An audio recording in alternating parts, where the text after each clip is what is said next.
Passons au troisième défi, qui est l'importance de l'anamnèse, dont on parle toujours mais qu'on oublie systématiquement d'appliquer. Je vous présente Ethan, un setter irlandais mâle castré de 2 ans que nous avons reçu. Il présentait depuis petit des antécédents d'épisodes récurrents de dilatation gastrique, ce qui est assez typique chez ces races. Son vétérinaire a réalisé une gastropexie préventive tout juste 1 an avant qu'Ethan ne vienne chez nous. Avec le régime hypoallergénique que le patient recevait, il avait moins d'épisodes. Cependant, ce qui inquiétait le plus les propriétaires, c'est que depuis 2 mois, l'animal avait des vomissements sans contenu, 2 ou 3 fois par semaine environ, et toujours le matin.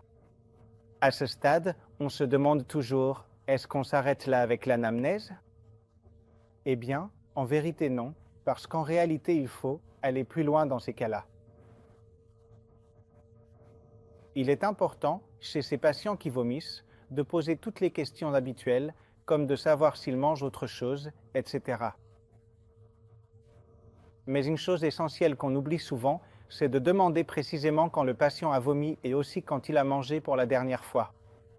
Et dans ce cas, lorsque nous avons demandé au patient à quelle heure il vomissait, les propriétaires nous ont répondu le matin, entre 6 et 8 heures, quand nous nous réveillons. Et il est aussi important de demander à quelle heure il recevait ses repas, parce qu'on lui donnait à manger à 6 heures du soir. Dans une famille anglaise, cela s'est passé pendant mon séjour en Angleterre, il est assez courant de dîner assez tôt. Et chez les jeunes patients qui vomissent le matin, sans aucun contenu alimentaire et après plusieurs heures sans avoir mangé, et évidemment sans autres signes cliniques évidents ou si nous ne trouvions pas de maladie sous-jacente, c'est un problème d'exclusion diagnostique, il faut alors penser au syndrome de vomissement bilieux. Que savons-nous de ce syndrome de vomissement bilieux? Ce sont des vomissements au contenu surtout biliaire, tôt le matin. Chez l'humain, cela ressemble beaucoup à ce qui se passe chez les nouveau-nés qui ont un reflux du duodénum vers l'estomac, ce qui irrite les parois de l'estomac et provoque des vomissements. Le traitement consiste à rechercher un facteur déclencheur. Les régimes hypoallergéniques ou d'exclusion aident beaucoup certains patients. Cependant, pour d'autres individus, le mieux et le plus simple est de leur donner à manger le plus tard possible, juste avant d'aller se coucher. C'est un peu le contraire de ce que disent les nutritionnistes pour les humains, à savoir de ne jamais aller se coucher le ventre plein. Ou leur donner des protinétiques. Et là, nous avons plusieurs options, la méthoclopramide, la cisapride, la prucalopride ou l'érythromycine. D'après mon expérience, la méthoclopramide suffit déjà, il n'est pas nécessaire d'utiliser des protinétiques plus puissants. Les patients connaissent en général une amélioration de 50%, ce qui n'est pas une amélioration de 100%, mais il est vrai qu'ils ont moins d'épisodes. Voilà le troisième défi, surtout l'importance de l'anamnèse. Il ne faut pas s'arrêter simplement à « l'animal vomit », non. Mais comment vomit-il? Quand vomit? Que lui donnez-vous à manger? Quand mange-t-il? Etc. Parce qu'avec ce genre de choses, simplement en changeant la façon de gérer l'alimentation, vous pouvez résoudre un problème qui, sinon, pourrait vous mener à faire des échographies, des analyses, etc.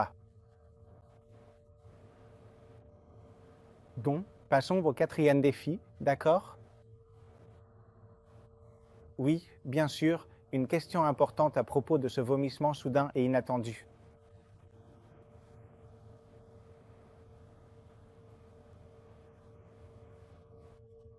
D'accord, pour faire simple, la question est la suivante. Pourquoi, dans le cadre du traitement de ce syndrome, utilisons-nous une alimentation hypoallergénique ou une protéine nouvelle? Parce que dans certains cas, on a constaté que certains facteurs déclencheurs sont une inflammation associée à une allergie alimentaire.